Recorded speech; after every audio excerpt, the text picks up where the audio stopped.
Уважаемые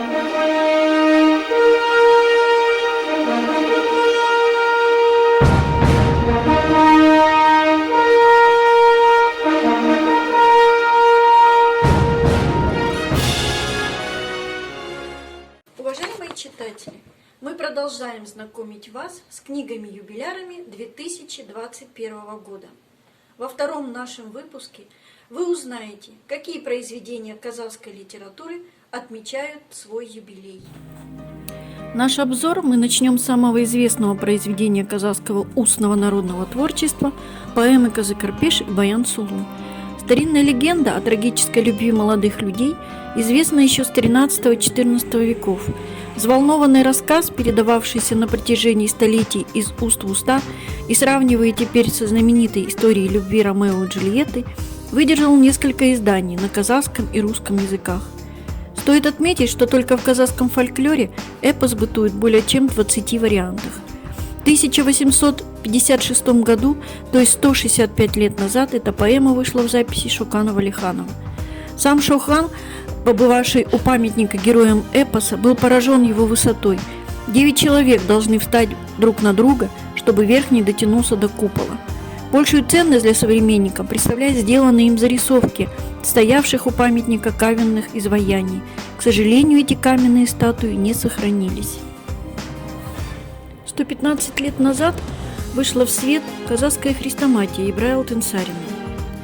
Она является первым национальным букварем, первым учебником, составленным на основе русского алфавита. Эта книга оказала неоценимую помощь казахским детям в усвоении русского языка. Алтынсарин работал над составлением хрестоматии с 1876 по 1888 год. Мысль составить хрестоматию у него возникла с первых же шагов его педагогической деятельности, но при жизни ему удалось издать только первую часть хрестоматии. После его смерти она была переиздана и на арабском алфавите под названием «Мактубат». 90 лет исполнилось роману Ивана Шухова «Горькая линия». Название роману дало одно из линейных укреплений между Яиком и Иртышом, защищавших южные рубежи Российской империи с середины XVIII и до начала XX века. Охрана таких укреплений традиционно была возложена на казаков, и далеко не всегда их жизнь на границе протекала неспешно и мирно. Иван Шухов показал не только трагические метания казачества между белыми, красными, бандитами, но и впервые в русской литературе художественно отразил непростые взаимоотношения казаков с исконными жителями степей казахами. 75 лет изданию романа «Батагос» Сабита Муканова на русском языке. Роман «Батагос» явился крупным творческим достижением автора. На него автор потратил, учитывая период сбора материалов, в общей сложности 15 лет. К сбору материала Муканов приступил в 1923 году. Непосредственно над романом работал с 1935 по сентябрь 1938 года, почти 4 года. Первый раз книга увидела свет в конце 1938 года под названием «Жумбак Жалау» – «Загадочное знамя», а впоследствии уже названный «Батагос».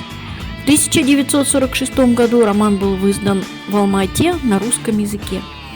Основная тема романа – восстание 1916 года. Роман не случайно назван именем Батагос.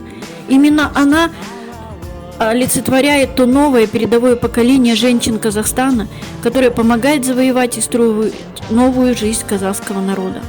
Образ Батагос один из самых дорогих для автора, он навеян поэзией. Бота по-казахски верблюжонок. Это одно из самых ласкательных, самых нежных прозвищ у казахов. Батагос, которая в годы революции была на переднем крае борьбы, вместе с Амантаем стала символом свободы в казахской степи. Лиричное описание ее переживаний любви к Оскару. В этом смысле сюжет «Батагос» напоминает сюжеты народных поэм о любящих юношу и девушке, разлученных силой обстоятельств, но верных друг другу в жизни и смерти. Казахский писатель Ильяс Есенберлин знаком нам как автор исторических романов. Однако в 2021 году исполняется 55 лет роману под названием «Схватка». Этот роман посвящается казахским геологам. События развертываются в одной из геологических экспедиций Казахстана, изучающей Саятскую степь. Старый геолог Даурен после долгой отлучки возвращается в родные края и встречается со своим бывшим учеником Нурке, ставшим ныне главным геологом экспедиции.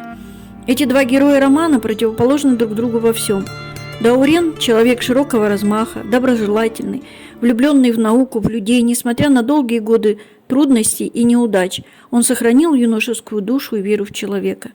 Нурке – холодный карьерист, добившийся жизненного успеха, желчен, эгоистичен, нетерпим к критике, малейшие замечания воспринимает как посягательство на его карьеру и любого готов столкнуть со своего пути. Чем закончится это противостояние, вы узнаете, прочитав роман Есенберлина «Схватка». Мы приглашаем вас в библиотеку «Филиал номер 2»